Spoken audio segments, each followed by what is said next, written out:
আওয়ামী লীগ নিষিদ্ধ গণহত্যার বিচার ও সংস্কারের দাবিতে বিক্ষোভ কর্মসূচির ডাক দিয়েছে জাতীয় নাগরিক পার্টি এনসিপি।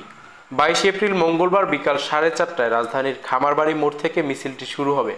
এনসিপির ভেরিফাইড ফেসবুক পেজ থেকে দেওয়া এক পোস্টে এই তথ্য জানানো হয়েছে। এর আগে সোমবার বিকেলে আগামী 15 দিনের মধ্যে আইন করে আওয়ামী লীগ নিষিদ্ধ করতে হবে এমন এক দাবি এনসিপির পক্ষ থেকে জানানো হয়েছে। রাজধানীর মোহাম্মদপুরে আওয়ামী লীগ নিষিদ্ধ সংস্কার ও গণপরিষদ নির্বাচনের দাবিতে আয়োজিত বিক্ষোভ মিছিল ও সমাবেশে এই দাবিটি তারা তুলেছে। বিগত 16 বছর যাবৎ গুম খুন নির্যাতনের রাজনীতি করে আসছে আওয়ামী লীগ। সর্বশেষ জুলাই গণহত্যা।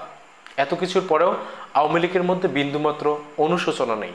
তারা এখনো হুমকি দিচ্ছে তারা ভয়ঙ্কর রূপে ফিরবে, তারা প্রতিশোধ নেবে, তারা অনেক কিছু করে ফেলবে। তারা ঝটিকা মিছিল করছে। আওয়ামী লীগের এই দুঃসাহস দেখে আমরা তাজ্জব বনে যাই। আর আওয়ামী লীগের এই সমস্ত কর্মকাণ্ডের কারণে আওয়ামী লীগ নিষিদ্ধ হওয়া অতীব জরুরি হয়ে গেছে। এনসিপির এই যে দাবি, এই দাবির সাথে বর্তমান সময়ে বাংলাদেশের 70% মানুষ অন্তত সহমত পোষণ করবে।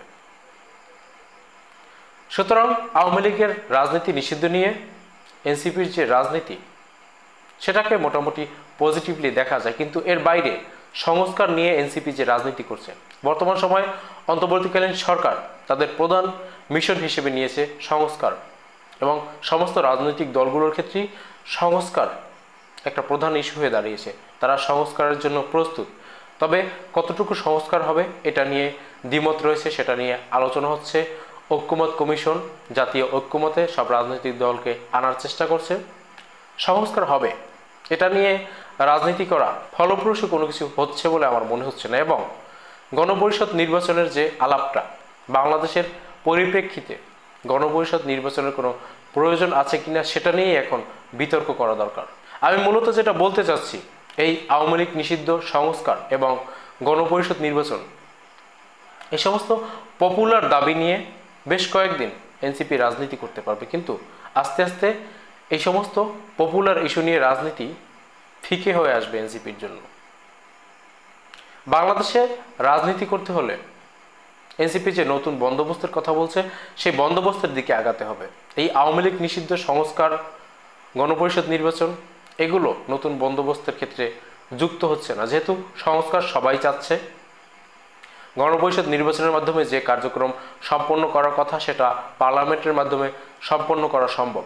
বিদায় এনসিপির এখন নতুন কিছু ভাবা দরকার। বিএনপি এই মুহূর্তে রাজনীতির মাঠে সবথেকে সক্রিয় রাজনৈতিক দল। তারা একটা এজেন্ডা নিয়ে সামনে আগাচ্ছে।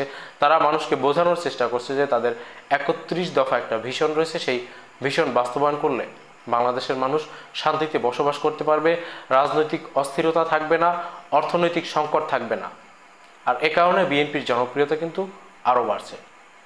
এনসিপি যদি বাংলাদেশের রাজনীতিতে দীর্ঘমেয়াদীভাবে স্থায়ী হতে চায়, তাহলে এনসিপিকে নতুন কোনো ভিশন আনতে হবে, যেই ভিশন দিয়ে বাংলাদেশের মানুষকে বোঝানো যাবে যে তারা বাংলাদেশের মানুষকে শান্তিতে বসবাস করতে দেবে। তারা রাজনৈতিক সংঘাতপূর্ণ বাংলাদেশ থেকে সরিয়ে এনে একটা পরিচ্ছন্ন রাজনৈতিক পরিবেশ তৈরির জন্য রাজনীতি করবে। তারা বাংলাদেশের অর্থনৈতিক সংকট মোকাবেলায় কাজ করবে। তারা মানুষের মৌলিক অধিকার সুরক্ষিত রাখার জন্য কাজ করবে। তাদের রাজনৈতিক এজেন্ডা হিসেবে তারা এই সমস্ত ইস্যুগুলোকে যদি সামনে আনতে পারে, তাহলেই কেবলমাত্র দীর্ঘমেয়াদী রাজনীতিতে এই এনসিপি স্থায়ী হতে পারবে, নচেত নহে।